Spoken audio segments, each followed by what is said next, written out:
سالو لي زامي، اهلا وسهلا بكم في فيديوهات تعليم اللغه الفرنسيه مجانا. انا هبه.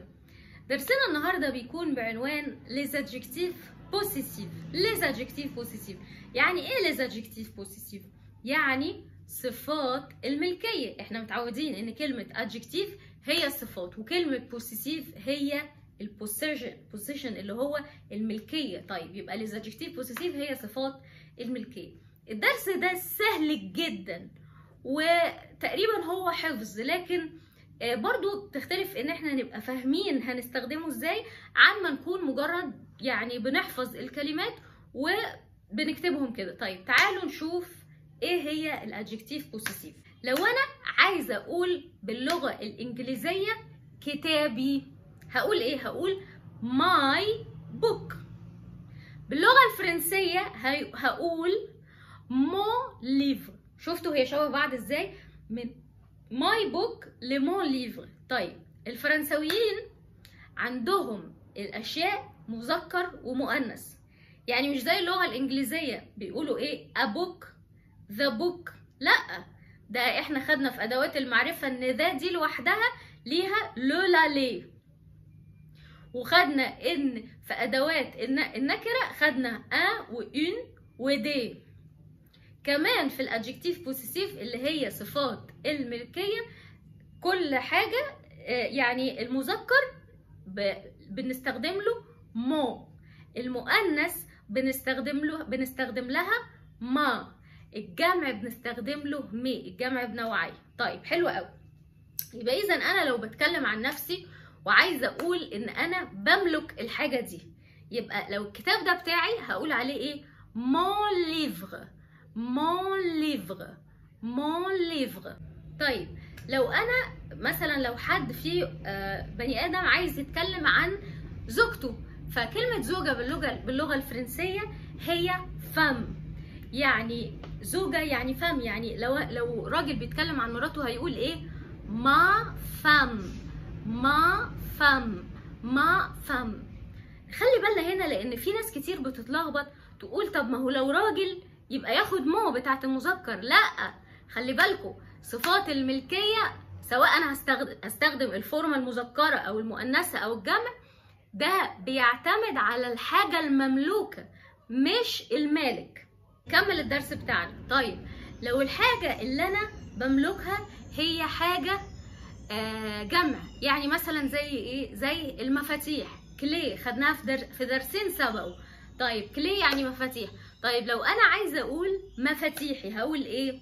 صح، مي كلي. مي كلي. يبقى كده خدنا مون ليفر، ما فام، مي كلي.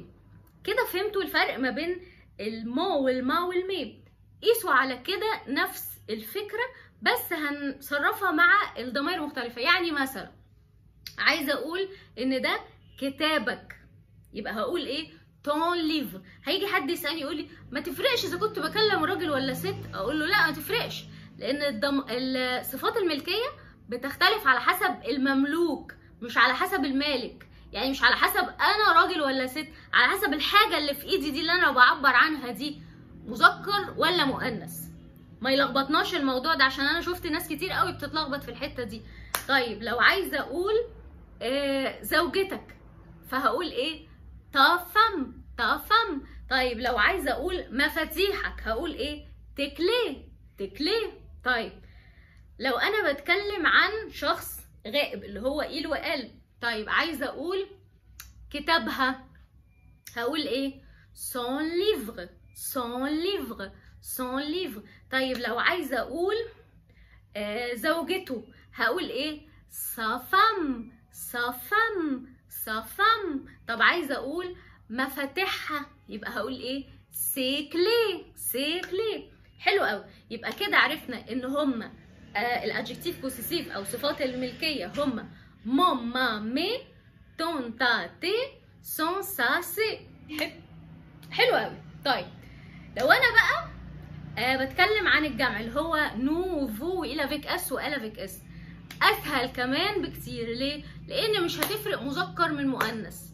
المذكر والمؤنث المفرد بياخدوا نفس الكلمه اللي هي نوتخ. اقول ايه؟ نوتخ الليفر يعني اور بوك.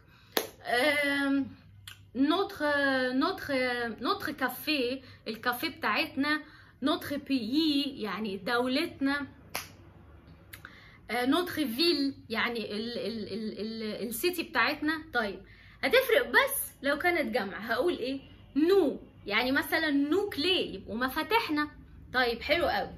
طب ولو فو انتم، هيبقى votre livre، votre femme لو بتكلم طبعا في صيغه الاحترام، بتكلم شخص واحد ولصيغه الاحترام. طيب لو بتكلم مع مجموعه فهقول لهم ايه؟ votre pays، بلدكو. طيب لو انا بقول فو كلي يبقى ايه؟ مفاتيحكم. طيب اخر مثال عندنا النهارده هيكون خاص بالضميرين il avec s و elle avec s، وبيكونوا لور واخرها اس.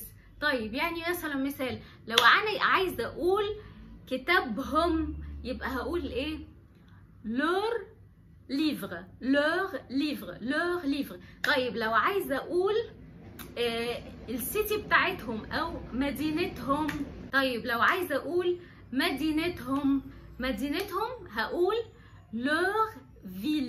لور فيل. ناخد بالنا كلمه مدينه هي كلمه مؤنثه، بنقول اون فيل، فعلشان كده انا قلت لور فيل، مدينتهم. طيب لو بتكلم عن حاجه جمع، يعني مثلا كلمه كلي يعني مفاتيح، فعايزه اقول مفاتيحهم هقول لور كلي. خدتوا بالكم ان هي ما بتفرقش في النطق لور من غير اس، من لور افيك اس، لان كده الاس الاخرانيه هي اخر حرف. ف وفقا للقاعده بتاعتنا في اللغه الفرنسيه ان احنا ما بننطقش اخر حرف، فهتبقى لور، مفيش اي فرق، وده بيعمل سهوله جدا في التعبير. حلو قوي. طيب هناخد مثالين على الادجكتيف بوسيسيف او على صفات الملكيه. هقول مثلا عايزه اقول في شنطتي يوجد مقلمه، اقولها ازاي باللغه الفرنسيه؟ سهله جدا، هقول dans mon sac يبقى in my bag. يوجد يعني ايه؟ يوجد يعني il y a، ودي جديده خلوا بالكم منها، il y a ma trousse، يبقى dans mon sac في شنطتي il y a ma trousse، يوجد مقلمتي. طيب مثال كمان، dans ta valise في شنطتك. ايه الفرق ما بين كلمة ساك وفاليز؟ بسيط جدا.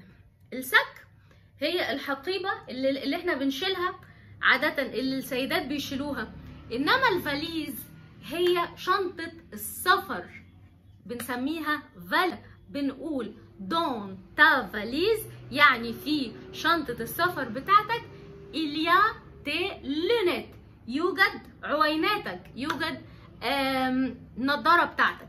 درسنا النهارده انتهى، كان درس سهل قوي. لو حاسس انك استفدت ما تنساش تدعمنا بلايك وشير علشان الفيديو يوصل لأكبر عدد ممكن وعلشان غيرك يستفيد، وما تنساش تدوس سبسكرايب وتفعل زر الجرس علشان يوصلك كل جديد. باي.